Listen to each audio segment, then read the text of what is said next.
ngo ese nimba koko Abanyamulenge atari abagome atari abagambanyi kuko yereko abivuga kubera iki bashuka abatari kuri tele bashukaga twebwe niko yavugaga kubera iki bashuka mwebwe mukaje kuvuga ibyo mutazi mwaretse abari kuri tele bakaza bakivugira mukabumva mukareka kuja mu kigare ariko nimba hari inkuru yanshimishije nimba hari ikintu cyanteye ibyishimo muri njewe numva ndanezerewe cyane ejo nakoze ikiganiro ndavuga ngo Magashi we tuguhaye go ahead utuke Masunzu kuko bishoboke ko hari ibyo we nawe muziranyo cyangwa se yaguhaye none aho bikera nzahanura mbi commentaire murantuka ngo wanjijiwe wamuswa we none harabara kwanyita ngo umupfurero ngo Masunzu ngo ni mwene wanyu ngo mutuke kubera iki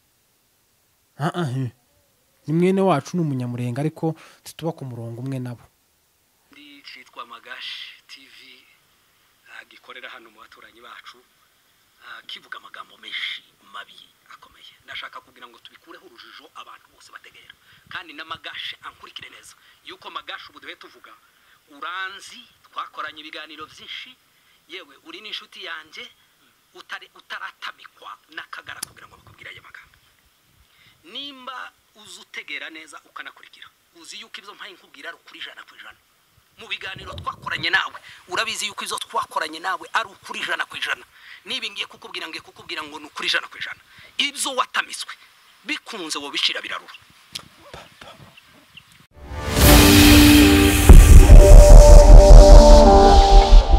Ndagusuhuje nkwifurije igitondo ciza we bukeye ndetse n'abagorobye nkwifurije umugoroba mwiza bivanye naho uherereye ngo amahoro y'Imana akomeza abana nawe muri shuguru zawe urimo turamukije Abanyamulenge bose aho baherereye ukuyemo akagara turamukije Abanyarwanda bose aho baherereye ndetse n'Abanyamasisi namwe turabaramukije dushimiye ko subscribe kuri Ineza Live TV uri umuntu w'agaciro kandi uri umuntu w'ingenzi warakoze guhitamo uyu muryango warakoze kubana natwe nuko twabara kubigushimira Imana ibaheze umugisha nukuvuga ngo tutworeka gushimira abadukunda gukundwa ni byiza ariko ubuhanya no kwangwa nibwo buhanya bubaho buri mu rundi rwego ariko ibaze umuntu kugukunda ntaco wamuhaye harakantu nabonye ku modoka kavuga ngo abantu bankunda ngo mwisho kwezi sinza mbishura ni kugitore yato cyangwa se n'ubwitange ari naryo deni Yesu yadusigiye ryo gukundana noneho tumaze iminsi turi mu bintu bisa n'urujijo ariko kubganje ndishimye ngiye kuvuga aya makuru cyangwa se gukora kino kiganiro mfite ibyishimo byinshi kubera ko twari tumaze iminsi dushukwa n'umugabo witwa Magashi agenda abesha ngo yatumwe yabwiwe yego koko yabaga yabwiwe akabwirwa n'utugara ariko nawe tumenya yuko ari akagara karamutamitse kuko hano afande Rugabo ari buze kubivuga nukuri kino kiganiro nacumvishije abakoreye kuri Rafiki Bola nacumvishe ndishima cyane numva kinsubijemo intege kuko hari ukuntu nanacitse intege nsa nubabaye habe nawe hari ukuntu byari bimeze nukuvuga ngo uyu mugabo yagaza atsindisha iturufu ivuga ngo ese nimba koko Abanyamulenge atari abagome atari abagambanyi kuko yereko abivuga kubera iki bashuka abatari kuri tele bashukaga twebwe niko yavugaga kubera iki bashuka mwebwe mukaje kuvuga ibyo mutazi mwaretse abari kuri tele bakaza bakivugira mukabumva mukareka kuja mu kigare ariko nimba hari inkuru yanshimishije nimba hari ikintu cyanteye ibyishimo muri njewe numva ndanezerewe cyane ejo nakoze ikiganiro ndavuga ngo Magashi we tuguhaye go ahead utuke Masunzu kuko bishoboke ko hari ibyo we nawe muziranyo cyangwa se yaguhaye none aho bikera nzahanura mbi commentaire murantuka ngo wanjijiwe wamuswa we none harabara kwanyita ngo umupfurero ngo Masunzu ngo ni mwene wanyu ngo mutuke kubera iki ni mwene wacu n'umunyamurenge ariko tituba ku murongo umwe nabo AFC ntiba ku murongo umwe na Masunzu Sunzu racakora leta batemera ko itwica nababwiye ko uyu mugabo Magashi bintayavuga ashobora kuba afite ikintu kibiri inyuma kitari ciza gusa mvuga ko tugize Imana muri bano baye mu 23 tukabonamo umwe uza kuvuga kubw'imbabazi z'Imana akaza akanyomoza ibiri kuri social media akadukura mu rujijo. Ariko nimba hari inkuru yanshimishije kandi namwe ndabizi batwirwanaho yabashimishije kuba Afande Rugabo yaje asobanura byinshi, agira n'ibyo avuga kuri Magashi, avuga ko banaziranye kandi sindi bucishemo video yiwe kubera ko ntibabyemewe, ariko ndaza gukina amajwi yiwe minota ni higana bakoze 29 n'amasegonda 23, ariko ndaza gukina iminota itarenze 7 asobanura ibya AFC na M23 ukuntu hari umuntu umwe biriya yereka bisha ngo kibasumba ngo yavuye ngo kuri ngo mahoro ngo none ngo rashaka ngo kuza gutandukanya. Ndaje mbumvishe, ndabizi ko kino kiganiro kimaze amasaha 13 kimaze kurebwa n'ibihumbi 13, ushobora kuba wacumvishije cyangwa se ari ubwa mbere ugiye kucumva, ariko kiri cyose kuri Rafiki Bora. Nabonye abanyamakuru babiri babikozeho babazanya barabisharinga nibisanzwe. Uyu mugabo rero Magashi twamenye ibyiwe kandi na Afande yabivuze birambuye.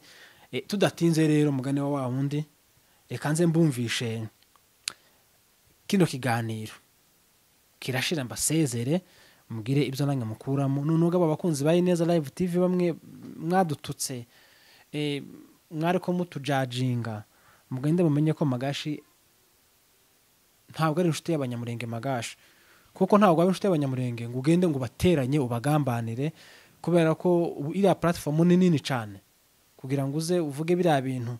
Harimo ababyemeye rwose, kenda mbona muvuga ukuntu ngo turi abantu babi, ukuntu ngo nguki bya bindi byose nyine mwabonye yavuze mwarabibonye. Ariko ndagira ngo twumve uyu Afande Rugabo, intwari y'abanyamurenge, isobanura byinshi kubijanye na bino biri kuri social media babimo kuvugwaho bitari byiza, byo gucamwa abantu amacakubiri, byo kubesha, byo gutamikwa. No kuvuga ngo gahunda y'Akagara ibo barashaka umuntu uhaya uvuga cyane muri iyi minsi, cyangwa se umuntu ufite izina kugira ngo bamukoreshe. Ibo gahunda yabo ni kuguha amafaranga bakakuyobza mu nzira zabo za bino byose mubona byo kuyobza abantu. Niyo gahunda yabo baba bafite. Kandi n'uyu nguyu Magashi nawe twamenye ko yatamitswe, waratamitswe. Ariko ibyo watamitswe Afande yavuze ngo ucire birarura. Reka rero mbumvishe kino kiganiro cyashimishije cyankoze ku mutima, kandi cyane nanezerewe cyane ko ndumva nutanga nk'ituro. Nanezerewe kubera ino ntwari ibintu yaje kuvuga, twari dusa n'abari mu mwijima ariko tugiye mu muco. Rero reka tuze kumva aya makuru yiwe mwumve.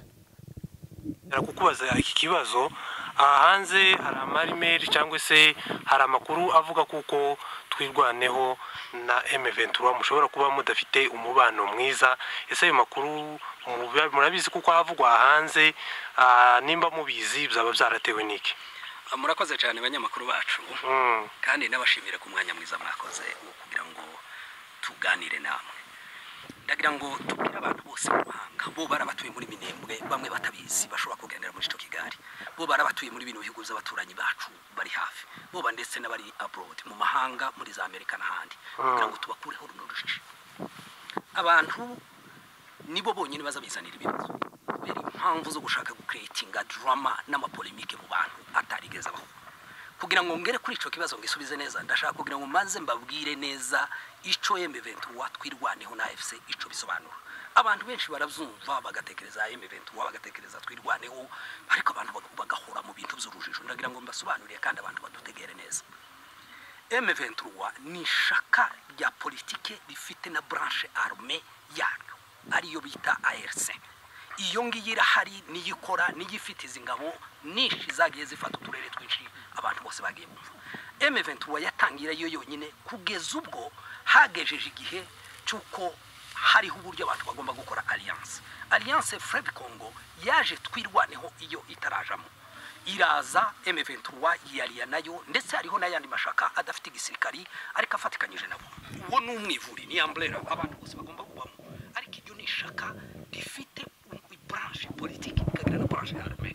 Abantu badutegere neza bareke kuzoza bazana kugira ngo barebe uko bakubita bagunganisha abantu bitwe hirya no hino ibyo ngibyo ntabwo ari byo duhagazeho urugamba dufite nugo kurwana n'umwanzi nugo kurwana n'abashaka kutumara kugira ngo bazodukure muri kino gihugu kigihugu aha niho twavukiye mpora mbibwira abantu nta nahandi tuzoja udutekerereza akazatekereza ngo abantu bazava aha ngaha bagende baje ahandi aha njyewe hano hakurya niho navukiye hariya niho umunyonyo wanjye uhanze ni ukuvuga ngo niho identity yanjye iri umuntu utekereza kuko ashobora kunkura hariya ariya maraso zohora mpamagaza naho nzaja hose rero abantu bareke kugonganisha abantu usanga abantu imitwe yarashusheho aya ni amakuru y'utugara mureke mbabwire iyo utugara twabuza amakuru tuza ducreatinga polemique kugira ngo babone icyo bavuga bahora muri drama zo kugira ngo babeshe abantu niyo mara bagongane M23 ni shaka rihari rikora rifite organigramme y'ubuyobozi bwabo ninde utazi yuko Bisimwa ari president w'ishaka rya M23 ninde utazi yuko Afande Makenga ari we mukuru w'ingabo za RC bagasuba kagira n'ama branche yose akenewe yo kugira ngo ukore yoba yo mu gisirikari yaba yo muri politiki iryo ni shaka rimwe rya mbere riri muri AFC shaka rya kabiri rya declare ku mugaragaro ni twirwaneho yitwa MRDP nayo ni shaka politiki rifite ba president ari ifite president Kanyiki wari ifite na branch ifite na Joe wiwe ushinzwe ibintu bya gisirikari Afande General Semata muri hano dufite nundi Alex Ajo wundi wa kabiri dufite na secrétaire general Kibasumba ubwiwe naho hari izindi nzego ni ma branch bazagenda bakora ni ma departement na yarahari mugiye kuzobona mu minsi itari myinshi cyane muzobona inzandiko zisohoka kugira ngo zibashireho hari igisirikari kijenze kiyobowe na Afande Semata murakizi mutuye muri Minembwe n'abandi bose barabumva nimbe batarana babona iyo nayo nirindi shaka naryo byose zifatikanyirije hamwe kugira ngo zigire ico bita AFC ka alliance nuko ngira ngo Magashi ngira ngo ico kintu turacumvishije neza ucumve kandi ugishire ku mutima ibyo uhaye uvuga byo twamaze kumenya uruhande urimo kandi twamaze kumenya wewe nyawe wewe icurico ni impamvu ihaye gutera ibyo ngibyo hanyuma reka nongere mbakinire iyi video murayumva nka audio ariko iri kuri channel yitwa Rafiki Bora umugabo akiyasubiza bya bibazo abanyamakuru bagiye bamubaza bisanzwe noneho ahantu rero bino bintu biba bipfira guceceka ni byiza ariko hariga biba ngombwa kuvuga ngubu yo Afande Rugabo atavuga twari kuba turi mu gihirahiro bakavuga ngo nikimenyimenyi barakosanye nti bahabavuga kandi bafite itangazamakuru dufite itangazamakuru riri muri cya gihugu cacu ndetse n'abantu bari kumwe ku rugamba kandi bakemera bakabaheza amakuru rero mureke ibintu byo kuyobujwa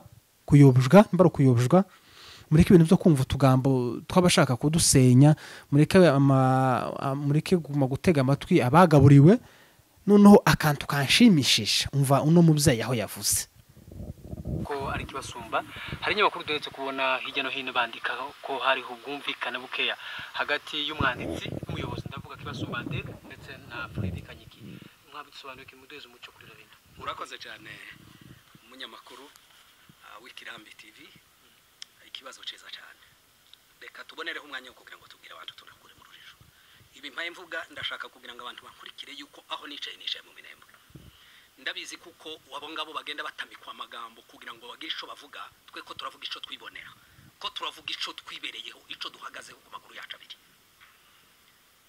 nabonye kinyamakuru ejo bundi citwa Magashi TV gikorera hano mu baturanyi bacu kivuga amagambo menshi mabi akomeye ndashaka kugira ngo tubikureho urujijo abantu bose bategera kandi na Magashi ankurikire neza yuko Magashi ubuduhe tuvuga uranzi twakoranye ibiganiro byinshi yewe uri n'inshuti yanjye utaratamikwa n'akagara kugira ngo bakubwire aya magambo nimba uzutegera neza ukanakurikira uzi yuko ibyo mpaye nkubwira ari ukuri 100% mu biganiro twakoranye nawe urabizi yuko izo twakoranye nawe ari ukuri 100% niba ngiye kukubwira ngo ni ukuri 100% ibyo watamiswe bikunze wobishira birarura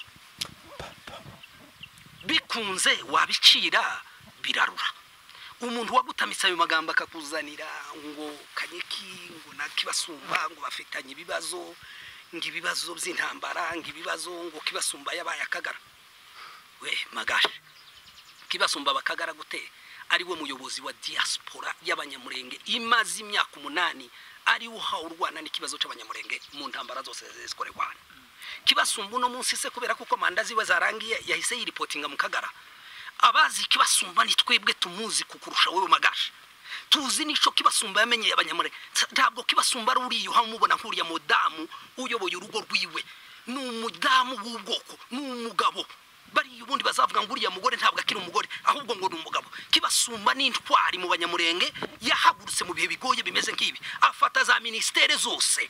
Ureke nkubwire neza. Yafashe za ministere zose. Yafashe ministeri y'ubuzima avuza abantu. Afata ministeri ya education yigisha abana. Afata ministeri ya sante avuza abantu, agaburira abantu abana barwaye bwaki. Abikora mu myaka 8 tutagira organisation nimwe, ONG nimwe ishobora kuza kudufasha. Tutagira leta ari hayitwisha ari isogota abana bincuke n'abakecuru batakaye mu mazu. Uno munsi ngura hagurutse ugiye kumwandarika ku ma social media ngo Kibasumba ngo hari icyo yakoze. Kibasumba ni intwari tuzi, nuno munsi yopfa tuzomugirira munima mu minembwe. Wowe Magashe tuzokugirira iki? Ugende witonda ufata amagambo yawe. Ureke nkubwire neza. Dr. Kanyiki niwe president w'ishaka ryacu rya MRDP. Ibi byose hayakora barabiziranyeho yuko niwe secretary general wiwe. Ni gute ushobora kuvuga ngo karamurwanya? Amurwanye kugira ngo afaturiye mwanya se. Umwanya afite se ni mutoya muri twirwaneho. Twirwaneho ni ishaka rizwi, ryubatse neza, ryubashwe, rifite abayobozi bobashwe. Kibasumba na Kanyiki nta conflict bafite. Ko barahembwa se ngo n'umushahara. Ko barapfiki kugira ngo gusabaje hari yabishare ku ntebe. Ibyo bakora babikorana nombi yuko babana no muri office imwe. Turashaka kugira ngo twiyamo tugara turi mu gufata amafaranga kugira ngo baje gutamika Magashe. Magashe ushaka wocira birarura. Ibi duhe tukubwira ko turabivugana gutya. Nje nawe tuzish nuko ucire birarura kandi ureke gukomeza gukina n'ibikurenze. Amafaranga yego ni meza warayariye ariko ugende urekera aho ngaho. Ico gusa nshima mw'Imana kandi kinanejeje nuko AFC cyangwa se twirwaneho nuko bagize ico bavuga kubihaya bivugwa. Impamvu abantu benshi wari kubayobza nuko twakubonye inshuro nyinshi uri kumwe na M23, inshuro nyinshi uri kumwe na twirwaneho banaguha n'ibiganiro.